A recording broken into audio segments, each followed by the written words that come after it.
You gotta take into consideration your health is like more important. You know, I know the fans and supporters are gonna think this and think that, but at the end of the day, our health is more important than what else is going on.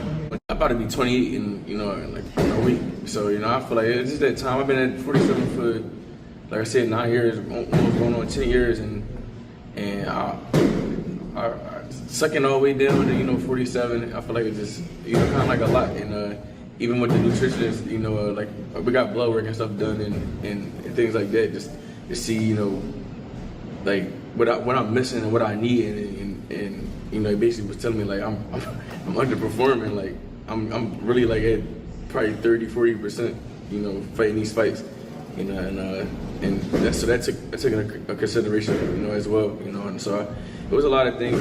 Like I said before, it just was time, it's time to move up, time to be me, time to be comfortable, and not play a dangerous game, going down to 47, because you got to be on point, when you can't wait and things like that. Any hiccup or anything like that, it's, you can have an off night, and I don't want to have no off nights, I want to have, from this point forward, after that last performance, every fight, I got to have a crazy performance, an explosive performance every time out, and that's why I want to give you guys. So, I think 54 is where I'm going to do it at, and this is where they said the smoke at. So, I'm here now. So, let's make it happen. Let's get it popping.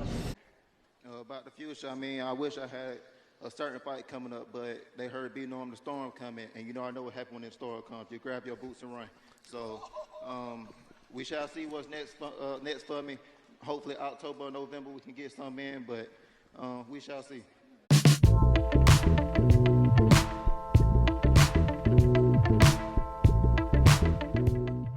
Well, Brain Norman just knocked out Sasaki, looking like the new Boots. Congratulations to Brain Norman for destroying the Inoue myth he came out with when he stated that American fighters don't have the spirit to fight. They like to move around too much, basically. Well, Brain Norman moved his fist to Sasaki's chin and put him out.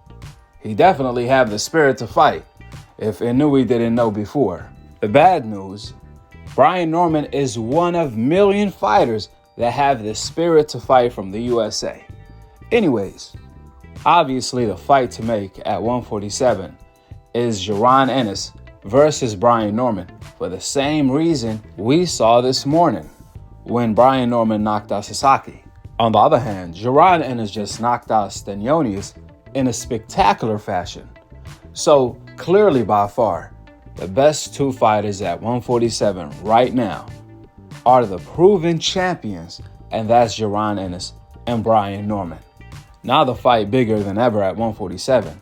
Before, neither Boots or Brain Norman really proved themselves since they won the titles through email when Crawford vacated the undisputed title at 147.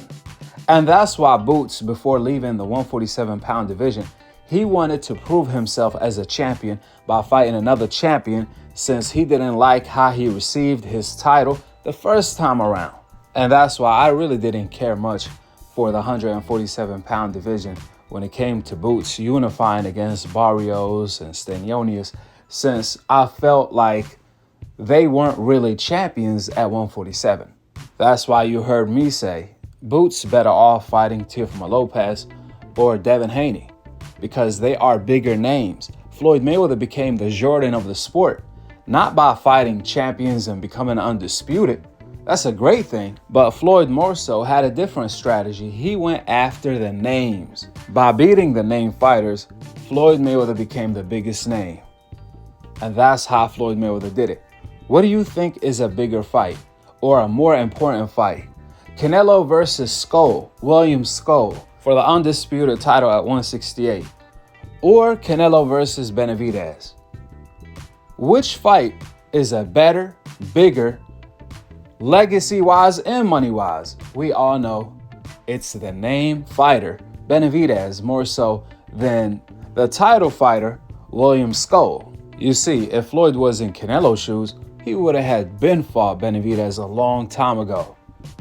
And if Floyd was in Boots' shoes, he would have had fought Teofimo Lopez and Devin Haney right away, since those are the developed names.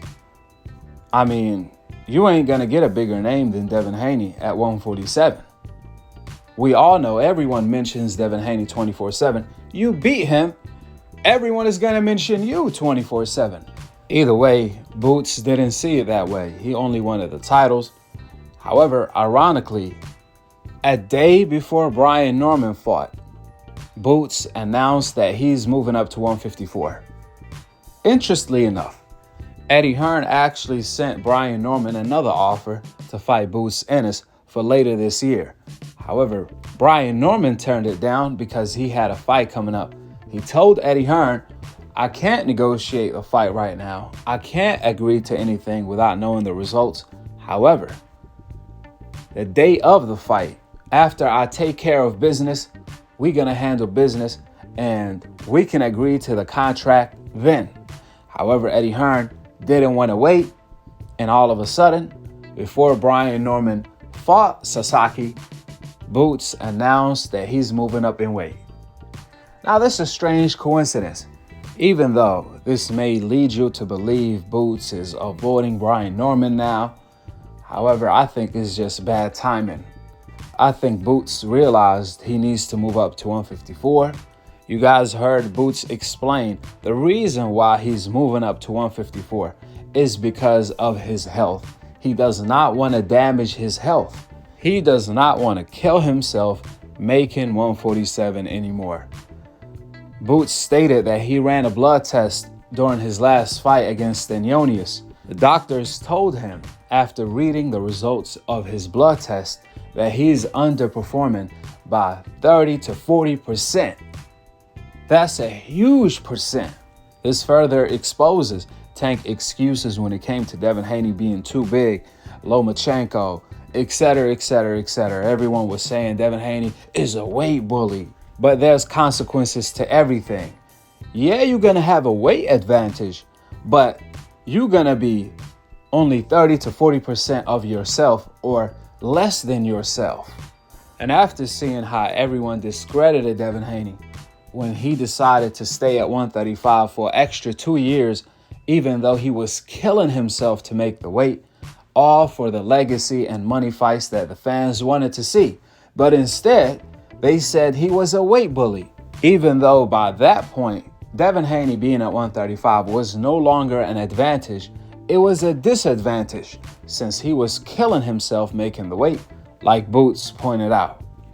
Furthermore, even though Boots looked at nearly his best against Stenonius, and that was his last fight at 147, and when he fights Brian Norman, that's another unification, meaning he doesn't have to do the 10-pound rehydration clause for the IBF. Even then, we don't know if Boots is going to take the Brian Norman fight because he already announced that he's moving up in weight. But I tell you this, the way Brian Norman called him out, when he said, you know, when the storm coming, they grab their boots and run. That line could have had been it. That might be the line that Boots needed to hear to get that little itch to fight Brian Norman at 147 and make the weight again. Because I remember the same thing happened with Floyd and Ricky Hatton. Floyd Mayweather had already announced his retirement following the Oscar De La Hoya fight. But Ricky Hatton did an interview and he dissed the shit out of Floyd by stating that these 4 rounds I just fought were more exciting than Floyd Mayweather's entire career. That right there made Floyd so pissed. He came out of retirement to knock out Ricky Hatton. We shall see if that works the same way with Boots. After all, he did instruct his promoter Eddie Hearn to offer Brian Norman a fight for later this year. So what can possibly have changed? It ain't like Brian Norman haven't been knocking him out. He's been knocking him out. So we shall see what Boots says about the Brian Norman fight now. Fast forward till today. Everything changed now when it comes to Boots and Brian Norman. This is a hot fight at 147. Therefore, for the people that say Jaron Ennis is ducking Brian Norman, remember, It was Jaron Ennis who sent Brain Norman an actual offer last year for $1.7 million to fight, to unify. So you can't say Jaron Ennis ducked the man when he was at 147 waiting to unify, and he could barely get Stenonius in there to unify with him. You got to be fair. You got to call a spade a spade. And for certain, Boots did not duck Brain Norman, since he already sent him an offer multiple times. That being said, go ahead and drop your thoughts in the comment section below. Subscribe below. And to be continued on the next episode of Akhi, Akhi TV. Peace out. Wa alaikum assalam wa rahmatullahi wa barakatuh. Hey man, look, man, look, man. Hey man, it's a bunch of melee in the back, man. Had the whole squad come to Japan, man. Hey man, it's been a beautiful trip out here, man. But all I know is this right here. Y'all heard Brain Norman the Storm say what you do when the storm is coming. You grab your boots and you run. People didn't know why he was running. Now y'all see why he running. He knew what the was going on. He knew what was happening. The man is 24 years old, slipping people, getting them sent out the ring in stretches. Y'all want any part of that? I wouldn't want no part of that if I was him. You feel me? In a whole nother country. We ain't worried about their city. We ain't worried about their state. We in a whole nother country. Putting motherfuckers to sleep, man. Brick by motherfucking brick, bro. Brick by brick. No eye test titles. Earned, baby. It was earned. All of it earned. His last 3 opponents had a combined record, I think, of 7-8 and 2, or 7-8 and 2. You feel what I'm saying? With like 50-something knockouts. Do the motherfucking research. Do the research, baby. Jaron Ennis, ranked number 2 in the WBO, ranked number 6 in the Ring magazine. Giovanni Santillano, ranked number 1 in the WBO, ranked number 4 as right now after he got beat by my son in Ring magazine. But we had been top fighter. Well, who was a top fighter? Somebody that got an eye test title?